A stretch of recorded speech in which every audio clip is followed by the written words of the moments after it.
Come out of the world, oh my people, seek the truth, avoid the evil, learn Yahweh's ways, Torah life. Hello everybody, it's Paul Neeson with this week's Torah Parashah, or this coming week's Torah Parashah. It's Parashah 53, which is Deuteronomy 32:1 to 32:52.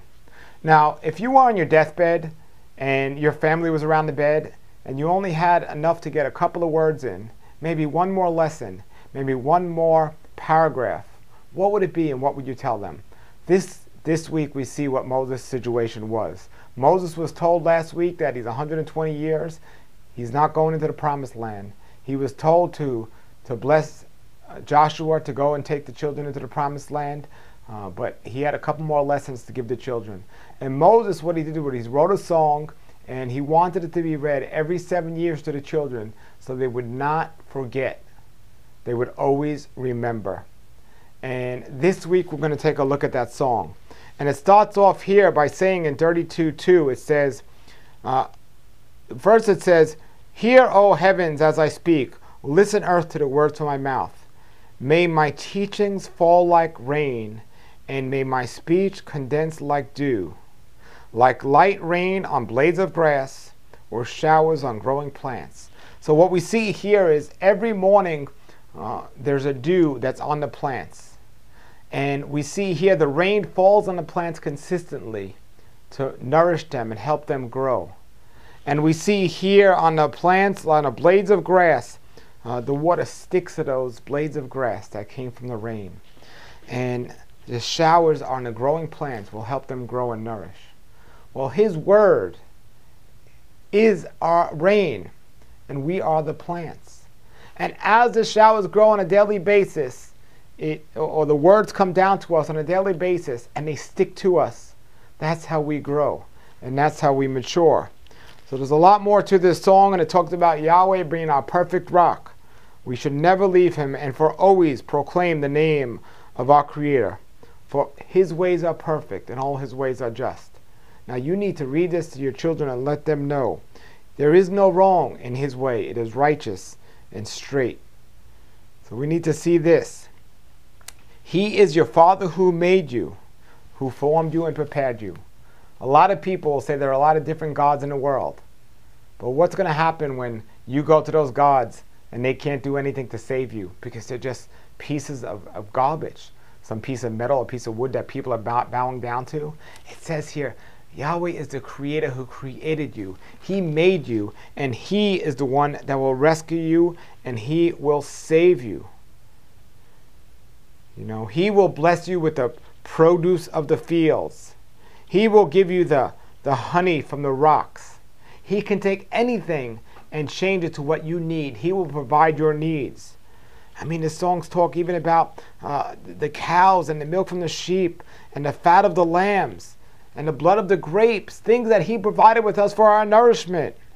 What do we do with this? As it says in the song, and Moses wanted us to remember, it says, Jerusalem grew fat, and they kicked, and they grew gross, because they left Him. They sacrificed to demons and non-gods that they have never known. So now Moses is writing this song on his deathbed, and he wanted the people never to forget that Yahweh told them not to turn to other gods, and He specifically said here, they sacrificed to demons, non-gods, and other gods that they have never known. So He really wanted to get this message forward, that the people would remember it. You know, at Torah Life Ministries, we teach about health and we teach about modesty. Well, it says right here, they aroused Yahweh to jealousy, and that's one of the reasons He abandoned them.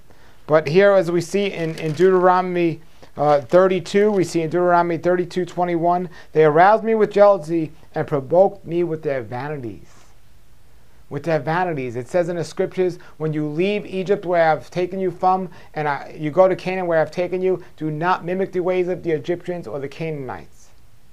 But in vanity, people care more about the way they look and their outside and their worldly pleasures more than their heart and what Yahweh wanted for them. And they turn to these other gods of the world. It provoked Yahweh's anger. You know, and that's why Yahweh says, and Moses reminded them in the song in Deuteronomy 32:23, I will heap disasters among them. I will give them all of these disasters. I will make their grapes poisonous, and their wine as poisonous as a snake bite, because they are responsible for the consequences of their own sins by not listening to me, disobeying, and running to these other gods. But here's the great thing, folks. Yahweh says it, and we listen. It says in Deuteronomy 32:39 in the song that Moses wrote, I put to death and I make alive. I wound and I heal. I put to death and I make alive, and I wound and I heal. You could be on either side of those. You could be wounded and put to death, or you could be alive and have life and be healed. You accept Yeshua as your Messiah, and that gives you a new life and heals you from all the disasters and tragedies that you've experienced in your previous life before you knew Messiah, before you knew Torah. That is the great thing. And that's what Moses wanted the children to remember throughout all their generations. And that's why he warned them in last week's reading, to make sure they never forget. Next week's reading, we come to the end of the Torah portion for this cycle. And then we'll start all over again. And the whole Bible is important, folks. But these first 5 books, starting in Genesis, going through the first 5 books, known as the Torah, are so important because they are the foundations of everything Yahweh wanted to teach his children.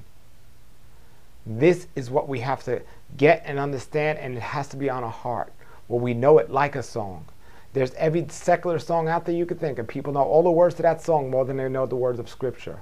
No, we have to have such a passion for Yahweh's words that we know his word like we know that song, and we sing it with joy every day. If you haven't yet, accept Yeshua as your Messiah. And if you haven't yet, stop being obedient to his words and keeping Torah. This is Paul Neeson with Torah Life Ministries. If you have any comments or questions, post them below the videos. If you want to see last week or all the Torah portions of this cycle, just go to TorahLife.tv and get ready for the new Torah cycle coming up in a couple of weeks. Until then, everybody, have a great Shabbat and Shalom, Shalom. Come out of the world, oh my people, seek the truth, avoid the evil, learn Yahweh's ways.